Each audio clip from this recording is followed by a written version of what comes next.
If he walked among the mulattoes, they say, ah, he one of us. If he walked on 63rd and Cottage, they say, yo, baby, he's one of us. Even though he played ball with white America, he didn't play ball all the way. See, when you get in white folks' game and you start ratting on your people, you can't all of a sudden get religion. Because when you get religion, he'll get you. So Noriega out of the way, Daniel Ortega out of the way, and they're moving on Castro. Now, Bush is so powerful, he got Prime Minister Major in Britain, and the President of France, Mitterrand. Let's get Libya. So all of a sudden now, they fabricate some evidence, and I put evidence in quotes, that Libya is responsible for the Pan Am bombing. So they say to Gaddafi, give us these two men to be tried. Like they gave him Noriega to be tried. They're going to get a fair trial. Black folk, we know about fair trials, don't we, brothers? We know about these fair trials. Ask Mike Tyson about a fair trial in Indiana. You get the wrong person representing you, buddy, you're out of here. Anyway, as you look at this now, Bush has put through the UN sanctions on Libya. He really got control now over the Security Council. Yes, sir. He's making the Security Council bow to the political will of the United States. He's moved in Africa. In Ghana, Flight Lieutenant Rollins have one party there. He's in power. He seized power 10 or 12 years ago. He's still in power. But in order for him to, quote unquote, make it and get any kind of funding, they said to Rollins, you got to step down and have an election. So Rollins said, well, I'll do it. I think I can win an election. I'll step down. Arap Moi of Kenya, who has always been the friend of Israel and America, said, I don't want more than one party. There ain't gonna be no democracy.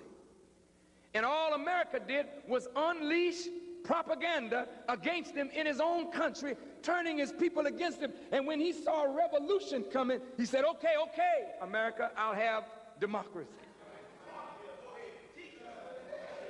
Babangida in Nigeria is about to step down and have elections. Nigeria, the most populous African nation, and potentially the strongest African nation, potentially one of the wealthiest African nations, so full of corruption. America is holding out the promise that through the World Bank and the IMF, if you play ball and become democratic, which means I go in with the taxpayers' dollars and I buy my man in power in every nation in Africa. And every one that won't bow, will overturn them, will kill them. Saddam Hussein, they want him dead. They want Gaddafi dead. Rafsanjani in Iran, he's trying to mellow. Only one they don't talk about too much is China. Now let's see what's really happening. The Jews in America have always had power. They don't care who's elected. They run the show. The Federal Reserve Bank If it lowers the interest rate, it affects the stock market. We always thought that the Federal Reserve Bank was owned by the government and the people of the United States of America. We did not know that the Federal Reserve Bank is a privately owned corporation that prints the money that we spend. Oh yes, let's talk about it. Showdown time. Owned by Jews. They print your money. They can tighten it. What's the matter? You don't like that?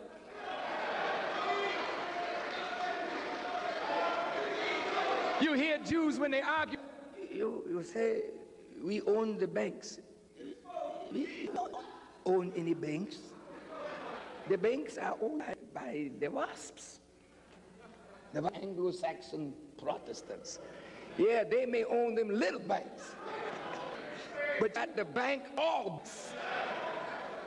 it was Rothschild who said, whoever makes the laws, I don't care, as long as we control the money.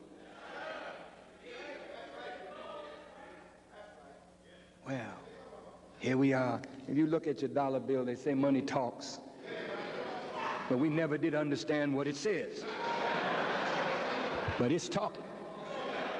If you have a dollar bill in your pocket, you may just take it out. I won't take it from you. I just take it. If you look, it has Georgie on the cover.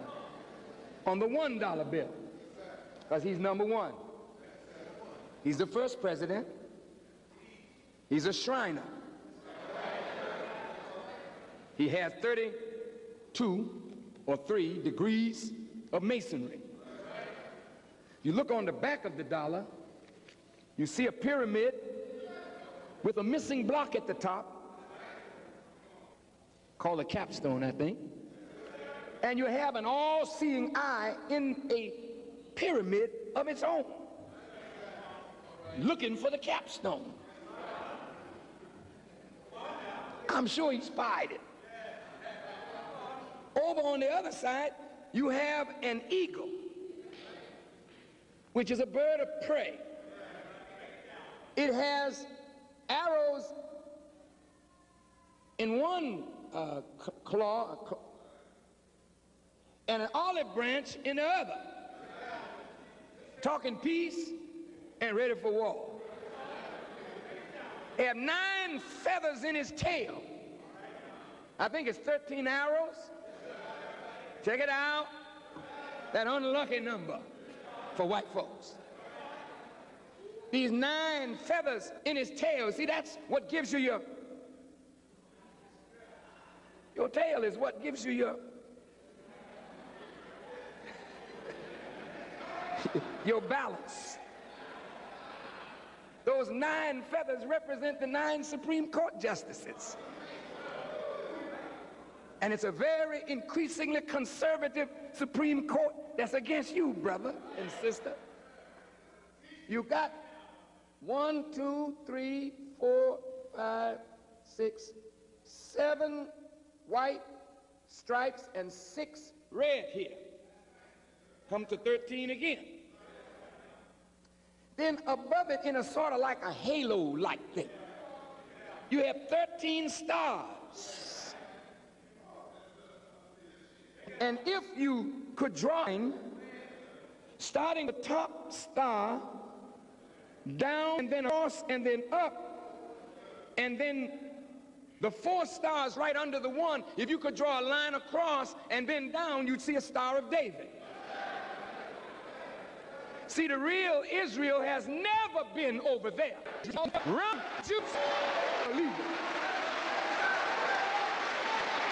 y'all all right? Don't leave me now.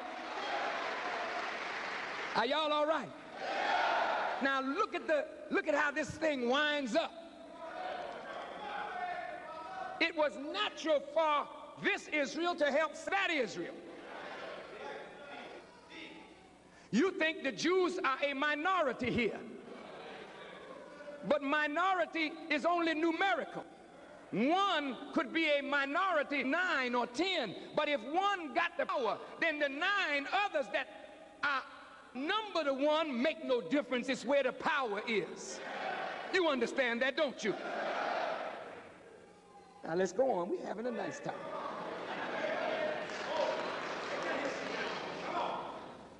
Now, if you notice, who goes up on the hill to talk about the economy? Mr. Greenspan. And before Mr. Greenspan, it was who? Paul Volcker. Spell it.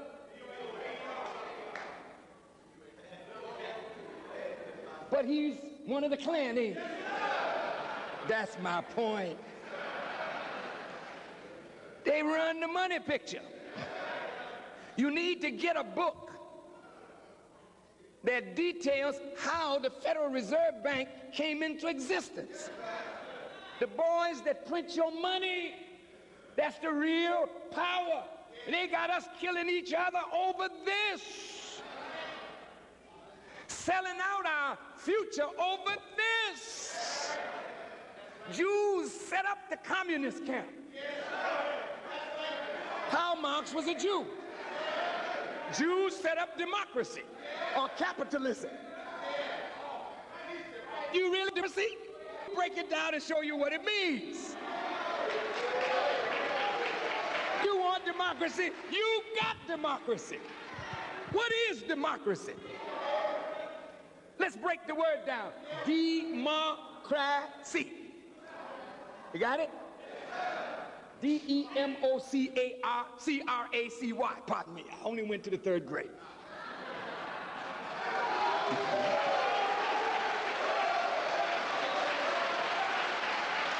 Democracy. That is an English word that has its root in Greek. So in order to understand the real meaning of democracy, you got to go to Greek. So the word demo comes from the Greek word demos.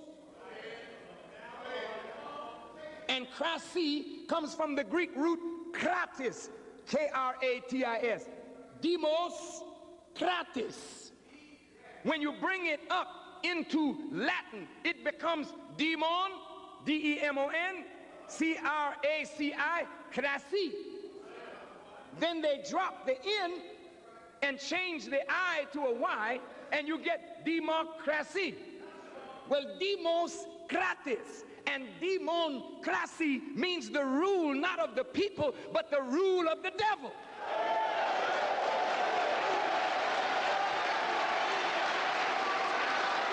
Democracy. So when they say, we want democracy in Africa, we want the rule of the devil, not the rule of the people. They have never wanted the rule of the people. They want the rule of a few to subjugate the masses so that the few can live in luxury as bloodsuckers of the poor.